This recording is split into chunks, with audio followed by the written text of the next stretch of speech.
So Joan is single. She has a good job. She saved a little bit of money. The market is starting to rise and she's having a conversation with mum and dad. I don't know how to save quicker.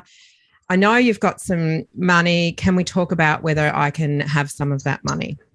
What sorts of things would you recommend, or where, that's the start of the conversation. Where to from there? What sort of discussions should Joan have with her parents? What sort of things should her parents think about?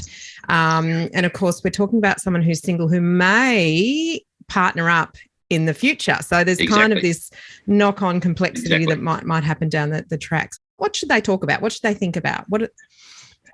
Okay. First of all, the thing is, Mum and Dad, is this going to be a gift? That's a good question. Should they talk about that?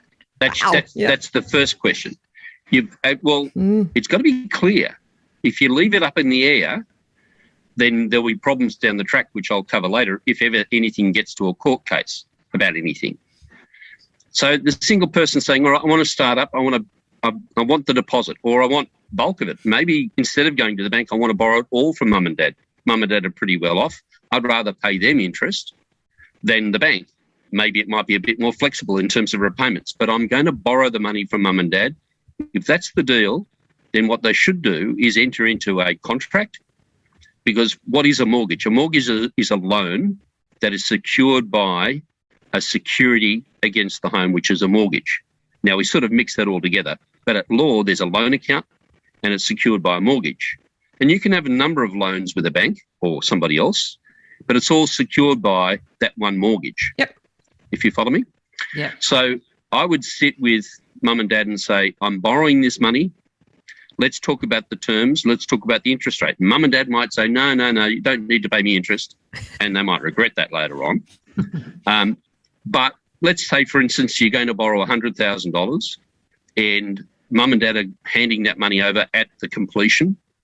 What Mum and Dad need to have, and what the young person needs, is that contract of the loan that says exactly what the terms of the agreement are, when it's to be repaid, whether repayments are required. When you do it, whilst a little bit of flexibility is allowed, you really should stick to it.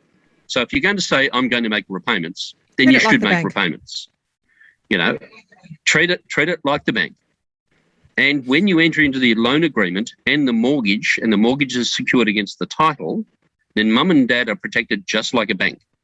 So if something goes wrong, if the business goes bust or dreadful things happen like a COVID lockdown and the business goes bust or you lose your job and the house gets sold, Mum and Dad get paid first.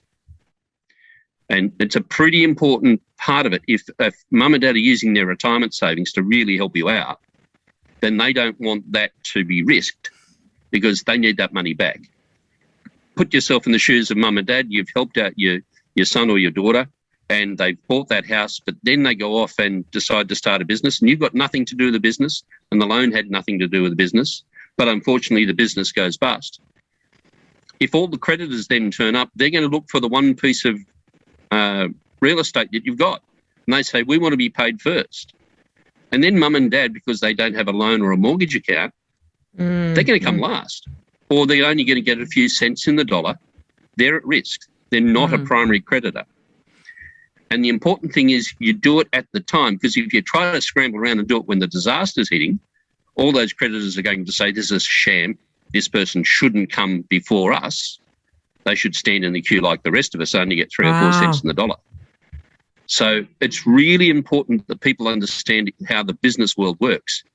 Being a secured creditor is critical. Can I just clarify? Okay? So even if there weren't to be repayments and you're only going to get paid at the end or at call, if you're secured, then you're a creditor that is a secured creditor and you'd come first when that house gets sold. This is fantastic.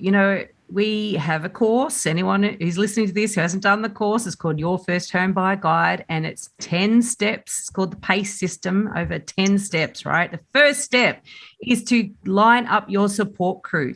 And this is one of those really important things. Like, listen to this if you're considering going to the bank of Mum and Dad, because this is the step one before you go out looking at property, before any of that stuff happens, to actually get things in the right order. And I love the fact that you said, very clearly get this organised before the shit hits the fan.